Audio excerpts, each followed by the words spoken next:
మీరు ట్విన్సే కదా? ఇతనా? అవును సార్. మీ బిడ్డ నాకు తెలియదు సార్, ఇది నా వృత్తి. అన్నట్టు ఆ రోజు తీసుకోలేదు, ఇచ్చాను. నేను గవర్నమెంట్ హాస్పిటల్లో మాత్రమే దొంగిలిస్తాను. ఆ రోజు ఆ శేఖర్ ఉన్నాడే, ఇతనేగా? ఆ రోజు ఆడ అన్నాడు, ఓ పిల్లోని తీసుకుని ఇంకో చోట ఇవ్వాలి, మంచి డబ్బు ఇస్తారన్నాడు. అందుకే చేశాను. అయితే ఈ బిడ్డని ఎక్కడి నుంచి దొంగలించుకుని వచ్చావు? బోస్ హాస్పిటల్ 7వ వార్డు 2వ బెడ్. ఆనంద్, ఆ బిడ్డ తల్లిదండ్రుల పేర్లు అడ్రస్ పంపించాను. మీ ఇంటికి పక్కనేనయ్యా.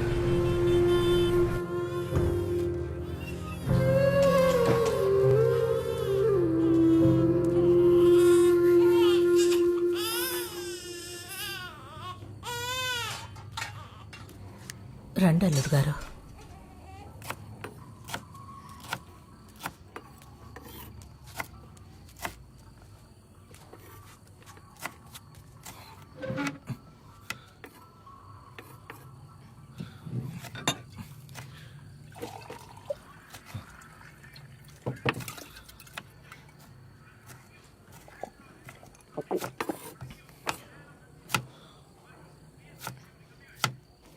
పట్టు వాళ్ళ అమ్మ నాన్నని కనిపెట్టేశాం.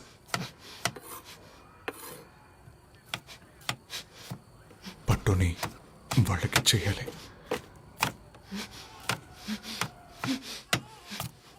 రేపొద్దున్నే చేయాలి. ఇక్కడే మన ఇంటి పక్కనే.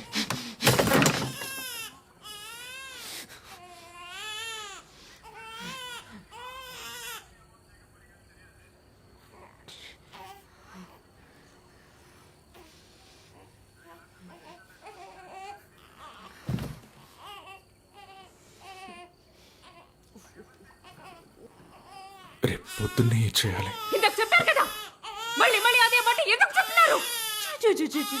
లేదమ్మో, లేదు నాన్న. ఓన్రా బుజ్జికన్నా, ఓమైంది? ఏడవకూడదు బుజ్జికన్నా, ఏడవద్దు.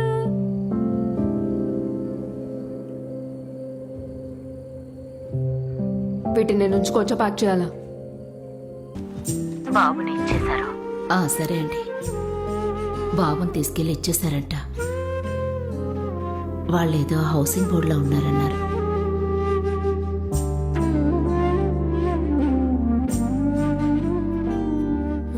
బుజ్జుడు పడుకున్నాడని అడగనా?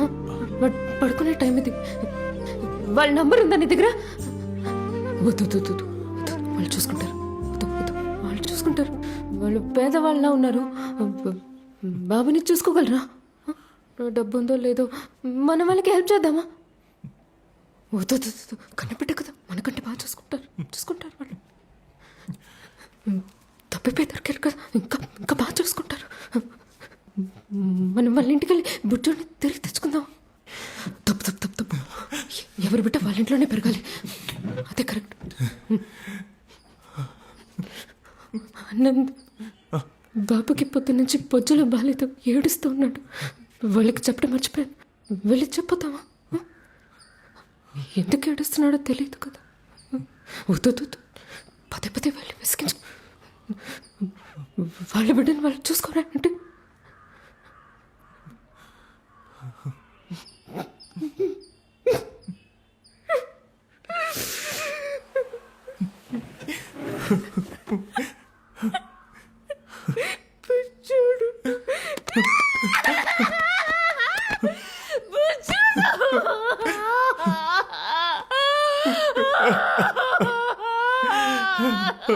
అక్క, పిల్లాడు కనిపించకుండా పోయాడని గుడిలో నెయ్యాభిషేకం చేస్తానని మొక్కున్నాను. మీరు నమ్మరు, మరుసటి రోజే బిడ్డను తీసుకొచ్చారు. ఇప్పుడు ఆ నెయ్యాభిషేకం చేయడానికి గుడికి వెళ్తున్నాం. మీరు ఇవన్నీ నమ్ముతారో లేదో తెలీదు. ఆ దేవుడికి శక్తి చాలా ఎక్కువ అక్క.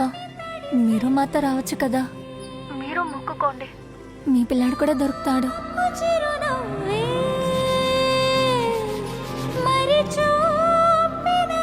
మన బాబుకి ఏదైనా జరిగిందా? నాకు నిజం చెప్పకూడదని వెతుకుతున్నట్టు నటిస్తున్నావా? చెప్పాలని నేను తట్టుకోగలను.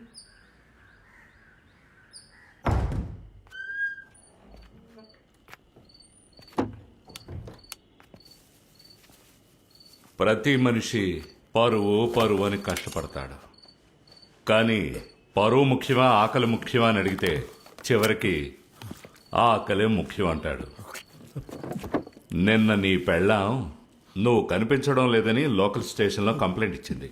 నువ్వు నాకు సమాధానం చెప్పేంత వరకు వెతుకుతూనే ఉన్నావని పోలీస్ స్టేషన్లో చెప్తారు.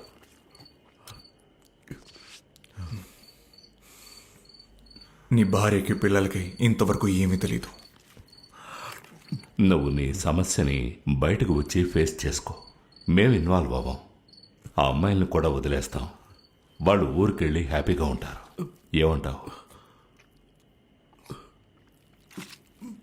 క్యారమన్ పాప్కార్న్ కొనివ్వమని ఒకటే గోల. చిన్న పిల్లలు అడ్డమైన తిండి తింటున్నారు. ఆ అమ్మాయి పేరేదో ఉంది, హన్సిక. నీ కూతురు పేరు కూడా హన్సికే కదూ? పాప్కార్న్ కావాలి, ఫాదర్ కావాలంటే ఏం చేస్తాం? నువ్వు వాళ్ళని కాపాడదలుచుకునేంతగా వాళ్ళు నిన్ను కాపాడతారనుకుంటున్నావా? కష్టం. 22 గంటలు దాటితే ఎక్కడికన్నా వెళ్ళొచ్చు. వీళ్ళు చాలా సంవత్సరాలుగా చేస్తున్నారు. చాలా స్ట్రాంగ్ నెట్వర్క్ టీం. నాకు 3-4 సంవత్సరాలుగానే తెలుసు. రాజేంద్రన్ హాస్పిటల్లో వాడే సెక్యూరిటీ సర్వీస్. అక్కడే వాడు నాకు పరిచయం. వాడు సెల్ ఫోన్ వాడాడు. ఏం మాట్లాడన్నా సరే వాడే వస్తాడు. వాడొక్కడేనా? నాకు వాడు మాత్రమే తెలుసు.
వీడిని చంపినోడు ఇటువైపే వెళ్ళాడు 2 వీలర్లో.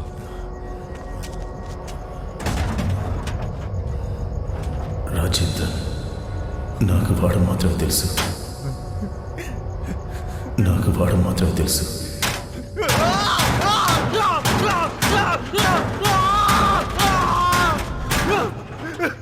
మంచి మనిషికి మరణం లేనే లేదు.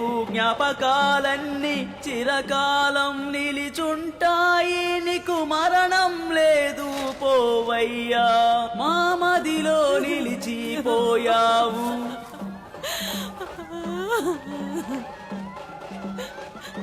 అతనికి 2 పెళ్ళాలి సార్.